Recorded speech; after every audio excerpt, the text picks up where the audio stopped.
Hello, welcome back my dear students, मेरे प्रिय भाइयों और उनकी बहनों। आज हम लेकर आए हैं लॉगरिथमिक का टेबल फाइंड करना। अगर हमें कोई लॉग में वैल्यू गिवन हो तो हम उसको डिटरमाइन कैसे करेंगे टेबल की हेल्प से।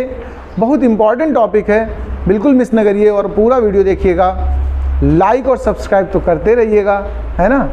अच्छा, अब बात हम करते हैं ये लॉग टेबल कैसे देखी जाएगी। इसके लिए कुछ एग्जाम्पल लेकर मैं आपको समझाऊंगा। इसके बाद अगले वीडियो में हम एंटी लॉग लेना भी सिखाएंगे, तो कंटिन्यूअस जुड़े रहिए हमारे साथ। चलिए लॉग निकालना सीखते हैं। कोई एक नंबर ले लेते हैं, सपोज करिए। इसके एप्लीकेशन भी हम सिखाएंगे बाद में आपको। जैसे ये बेस ई है, बेस ई अगर आप है तो ये नेचुरल लॉग बोलते हैं, इसको क्या बोलते हैं, ln(x). और जो ये हमारे पास जो टेबल यहाँ पर प्रोवाइडेड है, ये ध्यान रखिएगा बेस 10 के लिए प्रोवाइडेड है। किसके लिए, बेस 10। तो जब तक अगर बाय द वे बेस ई में कोई क्वेश्चन दिया हो तो पहले उसे बेस 10 में कन्वर्ट करें। वो पिछले वीडियो में हम सिखा चुके हैं आपको। अब हम एक बेस 10 की वैल्यू उठाते हैं। जैसे सपोज करिए हमारे पास लॉग बेस 10 और 47, 44, कुछ भी मतलब रैंडम चूज कर लिया मैंने नंबर। ऐसा कोई नंबर है, हमें इसकी वैल्यू फाइंड करनी है। इसकी वैल्यू क्या आएगी लॉग से। बहुत अच्छे समझना भाई, पैटर्न क्या है, तरीका क्या है, कैसे फाइंड करेंगे, अभी हम बता रहे हैं आपको। इसके लिए आप एक काम करिए, रूल समझना जरा। सबसे पहले जो 2 डिजिट होंगे, ये दोनों डिजिट हमें रो को रिप्रेजेंट करने वाले होंगे। क्या शो करेंगे आपको, रो। और जो 3rd डिजिट होगा वो कॉलम शो करेगा। अब आइए, लॉग टेबल आपके सामने ओपन है। ये ज़्यादातर बुक्स वगैरह में पीछे स्टिक रहती है या प्रैक्टिकल की टेबल में मिलती है, प्रैक्टिकल बुक में मिल जाती है। प्रैक्टिकल की जो नोटबुक आती है फाइल, उसमें भी पीछे लगी होती है। और आप किसी एग्ज़ाम में अगर बैठे हैं और अगर आपको कहीं लॉग का नीड है तो वो अगर आप मांगेंगे तो आपको प्रोवाइड कराई जाएगी। चलिए, जैसे मैंने अभी सिखाया आपको, हमें इसकी वैल्यू चाहिए। ये बहुत कम लोगों को आता है लॉग निकालना, ध्यान रखिएगा।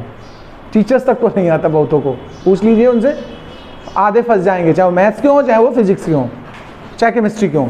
लॉग फिजिक्स में बहुत यूज़ होगा, केमिस्ट्री में बहुत होगा, मैथ्स में इस समय सिलेबस से हटा दिया गया, पहले था।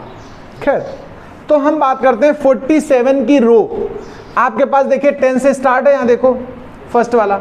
इसमें जहाँ 47 हो वहाँ पहुँचो आप। देखो मिला 47 आपको कि नहीं मिला। 47 की रो के लिए 4 का कॉलम देखो, 0, 1, 2, 3, 4 का कॉलम मिला आपको।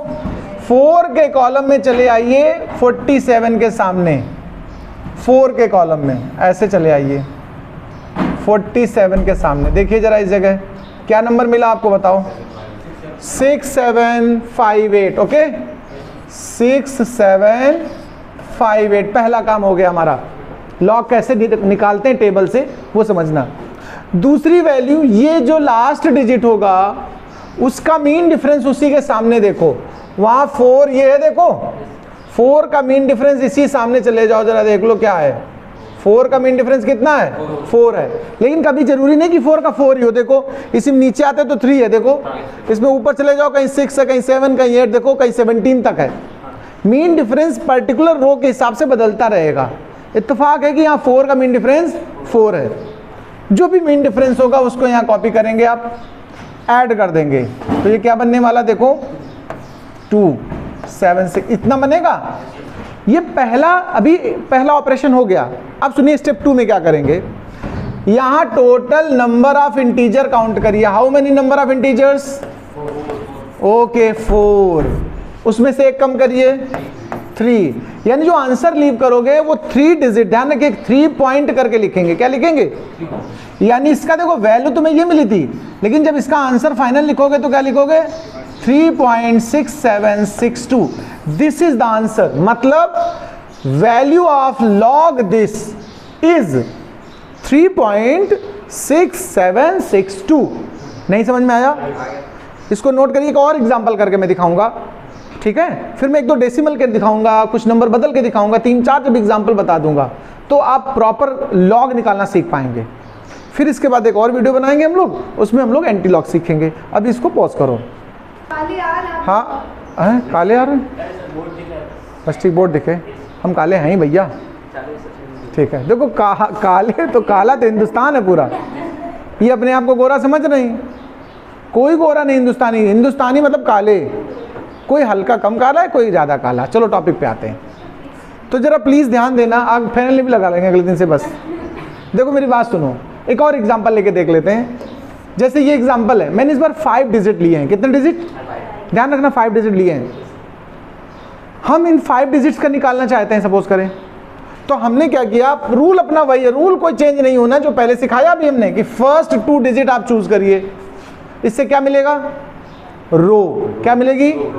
अब ध्यान ये रखिए, मैंने चूंकि पहला पेज ओपन कर रखा है, तो हम जानबूझ के जो नंबर ले रहे हैं वो 54 से लेस देन वाले स्टार्टिंग के ले रहे हैं। एक दूसरा पेज और ओपन कर लें, बहुत लंबी टेबल होती है, तो आप मोर देन 54 पे भी निकाल सकते हो, ऐसा कुछ नहीं है ना। तुम सोचो ये क्यों। और हाँ, ये जो पूछ रहे थे अंकुश भैया कि इसका यूज़ कहाँ है, राइट? तो देखिए बहुत जगह यूज़ है। पहले बात फिजिक्स में भी काफ़ी प्रॉब्लम्स ऐसी हैं, मैथ्स में भी, और केमिस्ट्री में तो बहुत ही ज़्यादा है, ध्यान रखना। लेकिन अभी कहाँ यूज हो सकता है, मैं ये सिखा रहा हूँ। तो जैसे अगर आप कभी ये समझ लें, स्क्वायर रूट निकाल रहे हैं, जैसे हम कोई नंबर दे दें स्क्वायर रूट, तो जैसे अगर आप कभी स्क्वायर रूट लेते हैं और ऐसे क्वेश्चन का कोई नंबर ले लें जिसका फैक्टर प्रॉपर ना हो, तो क्या क्यूब रूट आप आसानी से निकाल सकते हो? कोई रैंडम डिफिकल्ट जैसे नंबर ले लिया, सपोज करो 337 या 73, कुछ भी आप ले लो, क्या इसका आप क्यूब रूट ईजिली फाइंड कर सकते हो? ये फैक्टर ही नहीं होंगे। वैसे तो फैक्टर करते हो, 3 का पेयर करते हैं, ये रूल जानते होगे आप।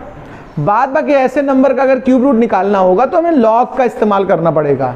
तो लॉग बहुत यूजफुल है, आना ही चाहिए। अगर आप रियल में IIT JEE स्टैंडर्ड की प्रिपरेशन के लिए सोचते हैं, तो नीट के लिए अगर आप सोचते हैं, तो लॉगरिथम फंक्शन का पूरा सॉल्व करना आपको आना चाहिए, ज़रूरत है इसकी।